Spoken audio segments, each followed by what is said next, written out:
हिंदी में यूपीएससी की तैयारी से संबंधित प्रोग्राम्स को देखने के लिए सब्सक्राइब करें स्टडी IQ IAS हिंदी। दोस्तों, स्टडी IQ IAS हिंदी में आप सबका स्वागत है।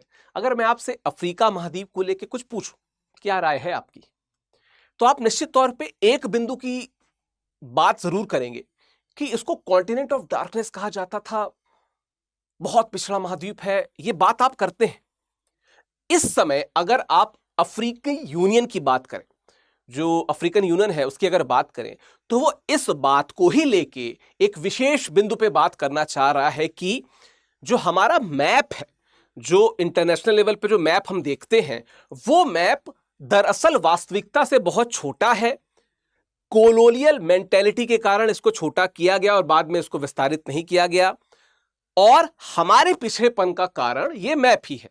आप मेरे पीछे अफ्रीका का मैप दे सकते हैं, लेकिन जो वास्तविक मैप था जिससे ये सारे मैप उपजे, हम उस मैप की भी बात करेंगे, किसने बनाया इसकी भी बात करेंगे, और वास्तविक समस्या कहां पे है। क्या वो तार्किकता है जो अफ्रीकी यूनियन को ये कहने की बात कर रही है, और वो ये कह रहे हैं कि हम इस मैप को मानेंगे ही नहीं, ये गुलामी का प्रतीक है, ये हमारे साथ धोखा है। इन सब बिंदु पे हम बात करेंगे और भविष्य की क्या राह होनी चाहिए उन सब पे बात करेंगे। उसके पहले बताता चलूं, मेरा इंस्टाग्राम है, मेरा इंस्टाग्राम टेलीग्राम, आप यहाँ पे जुड़ सकते हैं, बात की जाएगी, है ना। या आप जो मेल भी कर सकते हैं मेरी ईमेल आईडी पे vikas.singh@studiaq.com पे। चलिए आते हैं बात पे कि क्या है कारण, चर्चा में क्यों है। तो चर्चा में इसलिए है कि जो अफ्रीकी यूनियन है, वो जो 16वीं शताब्दी का मर्केटर प्रक्षेपण यानी कि मर्केटर प्रोजेक्शन था, जो मैप नहीं था, 2D मैप जो था, उसकी बात हो रही है, को बदलने का समर्थन किया है। इस अभियान का उद्देश्य क्या है? ऐसे विश्व मानचित्र का प्रयोग करना, ठीक है, ऐसे विश्व मानचित्र का प्रयोग करना, ठीक है, जो अफ्रीका के वास्तविक आकार को सही तरीके से दर्शाए। दरअसल इनका कहना है कि अफ्रीका का जो वास्तविक आकार है, वो जो मर्केटर प्रोजेक्शन है, जो दरअसल 2D वर्ल्ड व्यू में काम आता है, वो सही नहीं है। क्यों नहीं मानते हैं वो भी मैं आपको बता देता हूं। बिल्कुल तार्किक कारण है, बहुत गलत भी नहीं है ना। और उन्होंने क्या कहा, एक उन्होंने कैंपेन शुरू कर रहे जिसको कह रहे हैं करेक्ट द मैप कैंपेन।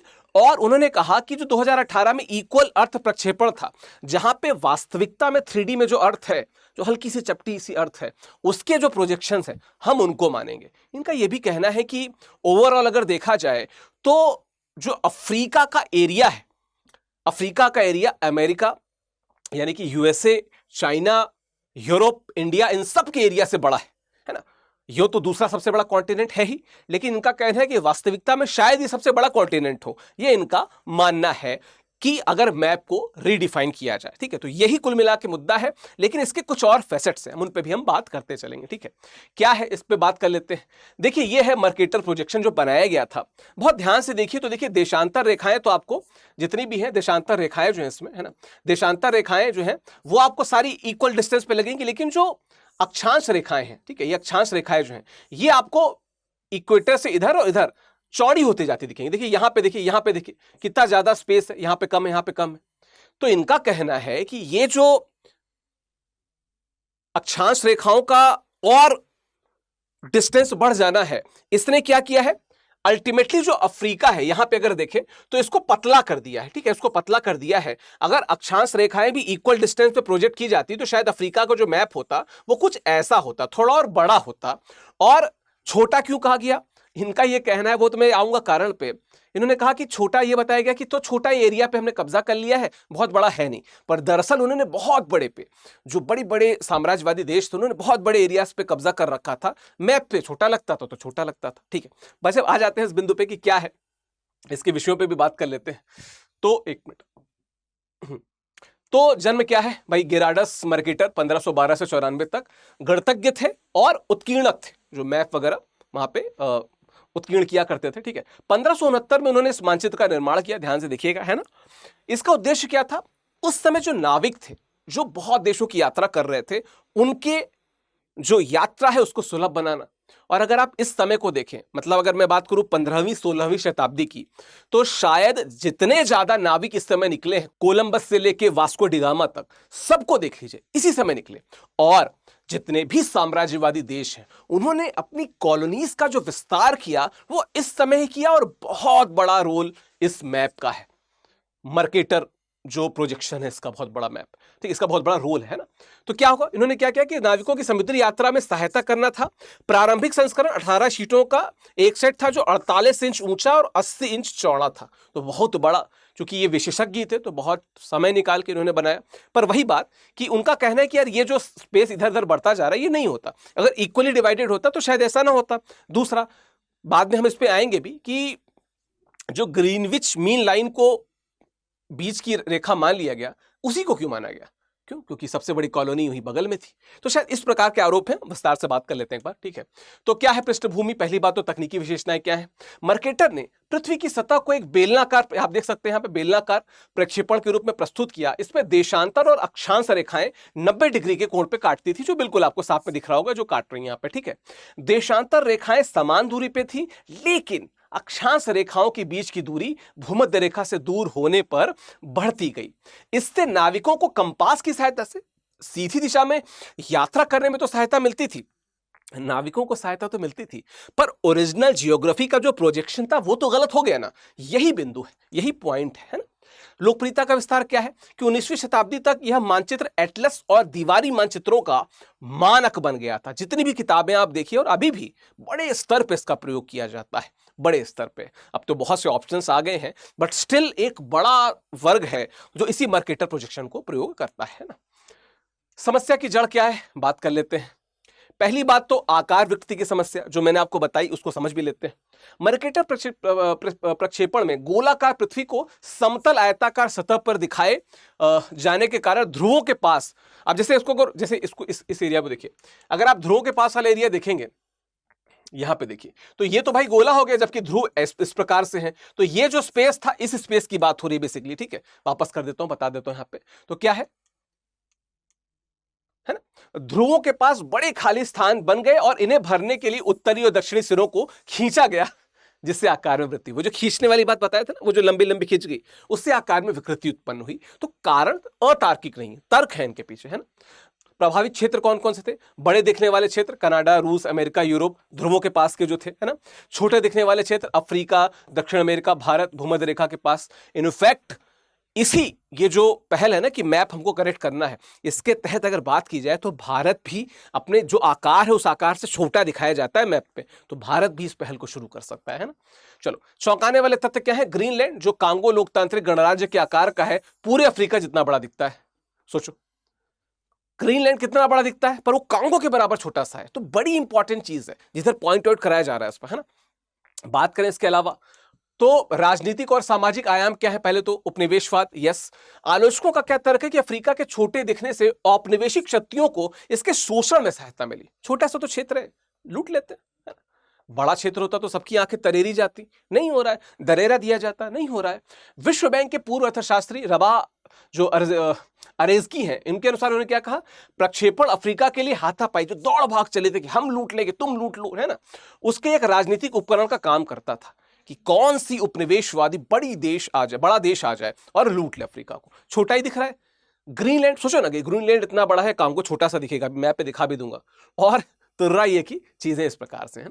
चलो, सांस्कृतिक वर्चस्व क्या कि पश्चिमी सांस्कृतिक प्रभुत्व का प्रतीक माना जाता है, जहां यूरोप केंद्रित दृष्टिकोण को बढ़ावा मिलता है। बहुत बड़ा उदाहरण जो मैंने अभी बताया वो क्या है? ग्रीनविच, जो ग्रीनविच को केंद्र में रखा गया। क्यों रखा गया है? यूरोप के बीच से हो जाती, यूरोप की बात है, यूरोप की सबसे नजदीकी रेखा है, इंग्लैंड के सबसे नजदीकी रेखा है, इनसे दो बड़े पावर हाउस कहां हुए, मतलब बस उसकी बात की जा रही है ना। मानसिक प्रभाव क्या रहा? छोटा दिखने वाला अफ्रीका महाद्वीप को छोटा और अप्रासंगिक दिखता है। इसकी वास्तविक भौगोलिक, आर्थिक और राजनीतिक महत्ता को कम करके आंका जाता है। तो कहा गया छोटा सा तो महाद्वीप है, छोटे तो लोग हैं। कहीं ना कहीं अफ्रीका अपने पिछड़ेपन का बहुत बड़ा कारण इस मैप को मानता है। कोई दो राय नहीं है इसमें कि गलत है, बिल्कुल सही है, ठीक है। वैकल्पिक समाधान क्या है? तो बोस्टन का प्रयोग किया 2017 में। बोस्टन के स्कूलों में, कक्षाओं में अधिक सटीक पीटर्स प्रक्षेपण 1970 के दशक का था, इसको शुरू किया गया है ना। मीडिया में जागरूकता थोड़ी सी क्या, अमेरिकी राजनीतिक नाटक टीवी श्रृंखला द वेस्ट विंग 1999 से 2006 तक आया था।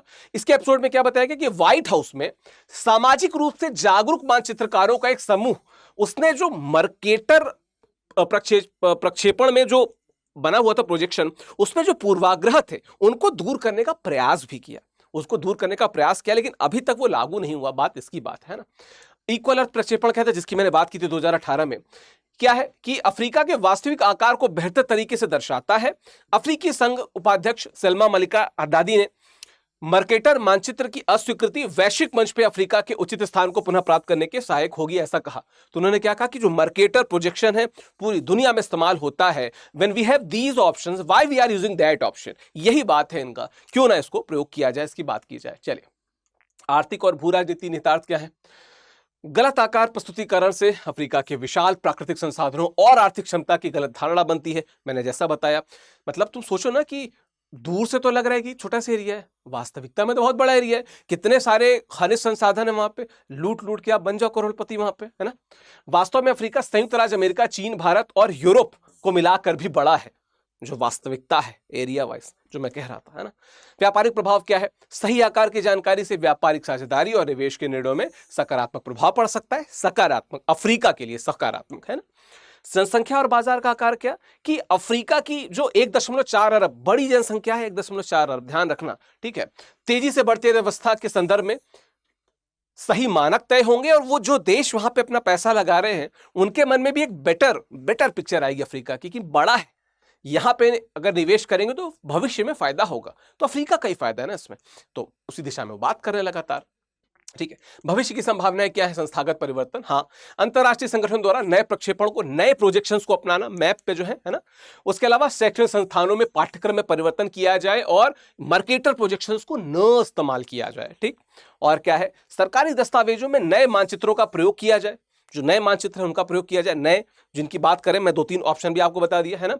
चुनौतियां क्या है, स्थापित परंपराओं को बदलना, ये तो चुनौती होती है, लेकिन जब कुछ गलत हो रहा है, गलत प्रक्रिया है, तो उसको बदलने में क्या बुराई है, कर लेना चाहिए उसमें, है ना। नई तकनीक का जो व्यापारिक प्रसार है, ये भी एक है कि जैसे कोई भी बदलाव होते हैं तो बहुत सारे बदलाव होते हैं, तो बदलाव एक जगह नहीं होगा, हजारों लाखों जगह होगा, तो एक समय लगेगा, उसकी टाइम कॉस्ट भी होती है और इकोनॉमिक कॉस्ट भी होती है ना। लागत और समय की समस्या जो मैंने बता दी अभी आपको, तो ये वो चीजें हैं जो भविष्य में दिक्कत दे सकती हैं। बात करें निष्कर्ष के रूप में, तो केवल मानचित्रकरण की तकनीकी समस्या नहीं है, मैं बता चुका हूं, है ना। सदियों से चली आ रही सांस्कृतिक, राजनीतिक और मानसिक गुलामी से मुक्ति का प्रश्न है। आपने क्या किया, जो सबसे बड़ा आरोपण आप पे रहा, जो सबसे बड़ा निक्षेप आप पे गिराया गया, वो क्या था कि यही मैप है, यही तुम्हारी गति है, जो गति नहीं दुर्गति थी। लेकिन अफ्रीका ने कहा नहीं, जब हमारे एरिया इतने ज्यादा हैं तो मैप में हम इतने छोटे से क्यों दिखते हैं, और कहीं ना कहीं भारत के लिए भी ये है ना। अफ्रीकी संघ का यह कदम न्याय, समानता और सही प्रतिनिधित्व की दिशा में एक महत्वपूर्ण प्रयास है। भारत जैसे देशों के लिए भी यह प्रासंगिक है, क्योंकि यह दिखाता है कि कैसे भौगोलिक प्रस्तुतिकरण राजनीति और सामाजिक धारणाओं को प्रभावित करता है। रूस का एग्जाम्पल देख लीजिए, अमेरिका का एग्जाम्पल देख लीजिए, आप चीन को देख लीजिए, क्यों इतना ज्यादा गुर्राते हैं। सीधी सी बात है, ज्योग्राफी जो है, जो एरिया है, उस हिसाब से वो बड़े नजर आते हैं, सीधी सी बात, बस, ठीक है। चलिए बताते चले, और एक प्रश्न है यूपीएससी का, इसको सॉल्व करने का प्रयास कीजिएगा। मर्केटर प्रक्षेपण के संदर्भ में निम्नलिखित कथनों पर विचार कीजिए। कथन क्या क्या है। यह प्रक्षेपण 16वीं शताब्दी में, ध्यान से सुनना, गेराडस मर्केटर द्वारा नाविकों की सहायता के लिए बनाया गया था, पहला कथन है। दूसरा, इस प्रक्षेपण में भूमध्य रेखा के पास स्थित क्षेत्र वास्तविकता से बड़े दिखाई देते हैं, बड़े दिखाई देते हैं, ध्यान रखना, पॉइंट को सोचते रहना। अफ्रीकी संघ ने हाल में इसे इक्वल अर्थ प्रोजेक्शन से बदलने का समर्थन किया है। इस प्रक्षेपण में ग्रीनलैंड पूरे अफ्रीका महाद्वीप के समान आकार का दिखाई देता है, ठीक। अब कौन कौन से सही हैं, केवल 1, 2 और 3, 1, 3 और 4, 2, 3 और 4, 1, 2, 3, 4, सारे कौन कौन से सही हैं आपको बताना है। चलिए आ जाते हैं पॉइंट पे कि जो स्टूडेंट इंटरेस्टेड हैं हमारे प्रतिज्ञा बैच में जुड़ने में, खासकर जो अगस्त मॉर्निंग बैच है, तो 22 अगस्त को ये जो बैच है इसकी शुरुआत हो रही है विकास लाइव कोड के साथ।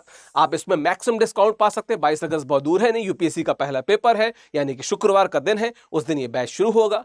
अगर आप विकास लाइव कोड का प्रयोग करते हैं तो बहुत डिस्काउंट मिलेगा। और अगर आप प्रयागराज में रह रहे हैं तो रविवार को आपसे मुलाकात होगी। प्रयागराज में बड़ा सेमिनार है स्टडी IQ का, जहां मैं भी रहूंगा, अमृत सर भी रहेंगे, प्रशांत तिवारी सर रहेंगे, विराट दुबे सर रहेंगे, है ना, और कुछ और फैकल्टीज, बहुत सीनियर IAS अधिकारी हैं, आलोक रंजन सर, वो भी रहेंगे वहां पे। तो आपसे मुलाकात होगी अगर आप वहां पे मिलेंगे। बाकी हमारे इंग्लिश, हिंदी और इंग्लिश बैचेस से जुड़ने के लिए आप क्या कर सकते हैं, विकास लाइव का कोड प्रयोग कीजिए, नीचे लिंक दी होगी, या हमारे ऐप वेबसाइट पे जाके भी हमारे प्रतिज्ञा बैच से आप जुड़ सकते हैं। बाकी अगर आप हिंदी साहित्य से जुड़ना चाहते हैं तो हिंदी साहित्य का भी जो नया बैच है 28 अगस्त से शुरू हो रहा है। इस बैच से जुड़ने के लिए विकास लाइव कोड का प्रयोग करना है, मैक्सिमम डिस्काउंट मिलेगा अगर आप विकास लाइव कोड का प्रयोग करेंगे। इस बैच में टेस्ट सीरीज के साथ में पर्सनल मेंटरशिप, मेरे द्वारा गाइडेंस, आंसर राइटिंग सेशन, हर चीज इंक्लूडेड है। इससे जुड़ने के लिए भी आप स्टडी IQ की वेबसाइट पे जरूर जाएं। बाकी मेरा टेलीग्राम और इंस्टाग्राम है, आप इस पे स्कैन करके जुड़ सकते हैं या मुझे मेल कर सकते हैं vikas.singh@studiiq.com पे।